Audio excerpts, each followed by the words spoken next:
मान्यवर, वोट का अधिकार एक लंबे संघर्ष के बाद हिंदुस्तान को मिला। अंग्रेजों ने 190 साल तक हिंदुस्तान पर राज किया। उनके खिलाफ हमारे क्रांतिकारियों ने, शहीद आजम भगत सिंह ने कुर्बानी दी, शहीद सुखदेव ने कुर्बानी दी, शहीद राजगुरु ने कुर्बानी दी, शहीद राम प्रसाद बिस्मिल ने कुर्बानी दी, शहीद खुदीराम बोस ने कुर्बानी दी, शहीद अशफाक उल्लाह ने कुर्बानी दी, शहीद रोशन सिंह ने कुर्बानी दी, और राष्ट्रपिता महात्मा गांधी ने त्याग और बलिदान से इस देश को आजाद कराया। और जब हमारा मुल्क आजाद हुआ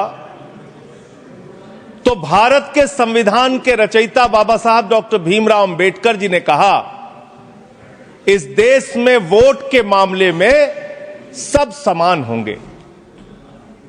राष्ट्रपति के वोट की भी गिनती एक होगी, प्रधानमंत्री के वोट की भी गिनती एक होगी, मुख्यमंत्री के वोट की गिनती भी एक होगी, सांसद विधायक के भी वोट की गिनती एक होगी, और गांव में रहने वाले मजदूर के वोट की गिनती, दलित के वोट की गिनती, पिछड़े समाज के लोगों के वोट की गिनती, आदिवासी के वोट की गिनती एक होगी।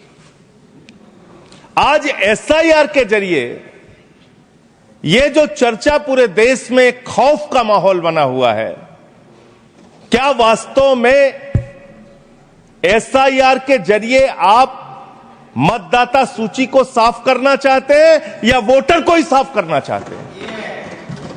आपका मकसद वोटर को साफ करने का है, आपका मकसद वोट चोरी का है, आपका मकसद मतदाताओं की सूची को सही करने का नहीं है।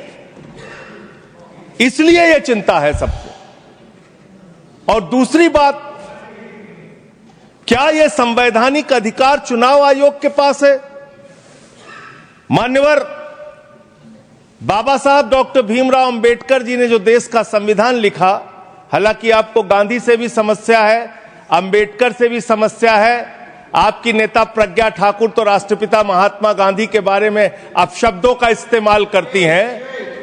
आप लोगों को गांधी के आदर्शों से कोई लेना देना नहीं। विषय पे ही बोल रहा हूं। विषय है ये, विषय पे बोल रहा हूं। डिस्कशन, गांधी के त्याग से ही वोट का अधिकार मिला है सर। बोले सर, गांधी के त्याग से ही वोट का अधिकार मिला। अलग अलग बहस करने की आपका नहीं तो अगर गांधी का नाम ले लिया, नहीं, क्या समस्या है? आप समस्या इसमें क्या समस्या है? विषय पर बोलिए, विषय पर बोलिए।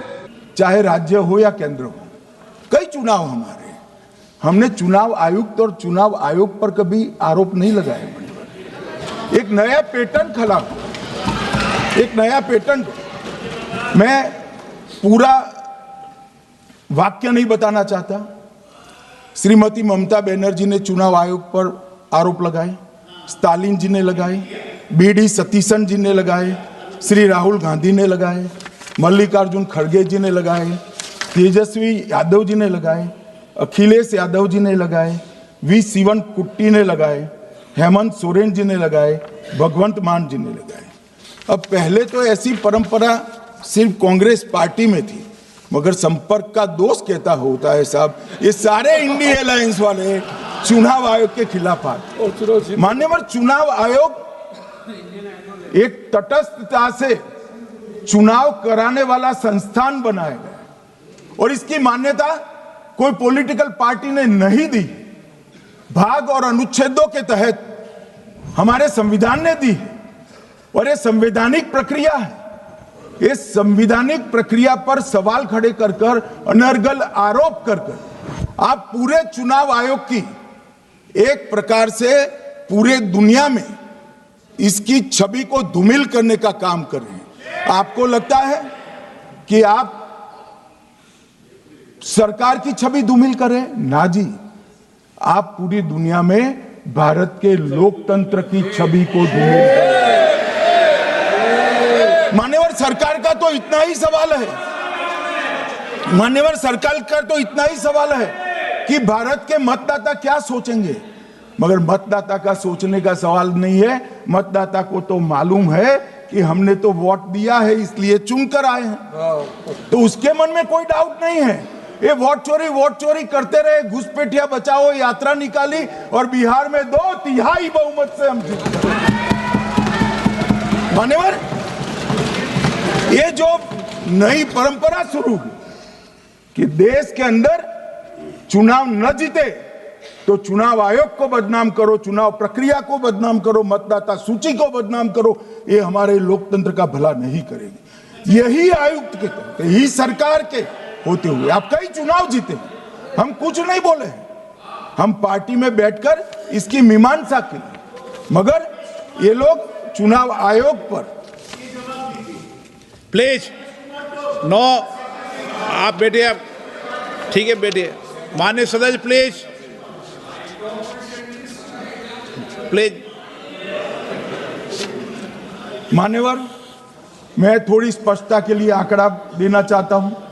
मई 14 में श्रीमान नरेंद्र मोदी इस देश के प्रधानमंत्री बने, तब से उनको आपत्ति है। तो एनडीए क्या क्या जीती? 3 लोकसभा चुनाव हम जीते, 41 राज्यों के विधानसभा चुनाव जीते, तो हम 44 विधानसभा टोटल चुनाव जीते हैं 2024 से 25 तक। मगर वो भी 30 चुनाव जीते हैं अलग अलग विधानसभा में, 30 जगह पे। अगर मतदाता सूची करेक्ट है तो क्यों शपथ लिया, क्यों चुनाव लड़ा? आप बताइए देश की जनता को। आप लोग यहाँ कैसे पहुंचे? श्री राहुल गांधी जहां से चुनकर आए थे, वो वायनाड की मतदाता सूची में भी मेरी पार्टी ने प्रेस कॉन्फ्रेंस कर इसी प्रकार की डिस्क्रिपेंसी को बताया है। इसका जवाब नहीं देते। हमने अमेठी का भी बताया है, इसका जवाब नहीं देते हैं। मान्यवर, एक चुनाव की मतदाता सूची में जो थोड़ी बहुत गलतियां हैं, उसको वो लोग मुद्दा बनाते हैं चुनाव हारने का। चुनाव हारने का कारण है नहीं, मैं अंत में बताऊंगा क्यों हारते हो चुनाव, मैं बताऊंगा मान्यवर अंत। परंतु फिर भी चलो मान ले कि मतदाता सूची ठीक नहीं है, तो गहन पुनर्निरीक्षण का मतलब ही ये है कि मतदाता सूची को सुधारने की प्रक्रिया। अब इसमें आपके बीएलए सहयोग नहीं करते हैं, आप उसका बहिष्कार का ऐलान करते हो, आपकी राज्य सरकारें जहां है वो मदद कम करती हैं, तो कैसे मतदाता सूची का शुद्धिकरण होगा? जो आपकी डिमांड है वो ही चुनाव आयोग कर रहा है।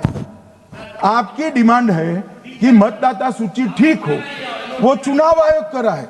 मगर हुआ क्या है मान्यवर मालूम है? इनको अब अगर प्रेस में कोई पत्रकार उनको पसंद ना आए ऐसा सवाल पूछते हैं तो तुम बीजेपी के एजेंट हो ऐसा कहते हैं। मान्यवर, सवाल जो भी हो उसको लेना चाहिए। मान्यवर, पत्रकार कभी बीजेपी का एजेंट नहीं होता है, मगर आप अगर ऐसा मानते हो कि लोकतंत्र में आपको पसंद आए ऐसे ही सवाल पत्रकार पूछे तो ये नहीं हो सकता। इमरजेंसी नहीं है भाई, इमरजेंसी नहीं है। मान्यवर, एक प्रेस में कोई सवाल पूछता है तो कहते हैं बीजेपी के एजेंट हो, केस हारते हैं तो जज पर आरोप कर देते हैं, चुनाव हारते हैं तो ईवीएम पर आरोप करते हैं, ईवीएम की दलील अब गले नहीं उतरती तो वोट चोरी का मुद्दा लेकर आए, वोट चोरी का मुद्दा लेकर पूरा बिहार में यात्रा निकाली, फिर भी हार गए। अब हारने का कारण आपका नेतृत्व है, ये हारने का कारण ईवीएम और मतदाता सूची नहीं। और अगर ये मानते हैं मान्यवर, अगर ये मानते हैं कि इनको कोई पूछने वाला नहीं है, भगवान करे मैं गलत पड़ जाऊं, कांग्रेस के कार्यकर्ता इनका हिसाब मांगेंगे। एक दिन कांग्रेस के कार्यकर्ता इनका हिसाब मांगेंगे कि इतने चुनाव कैसे हार गए।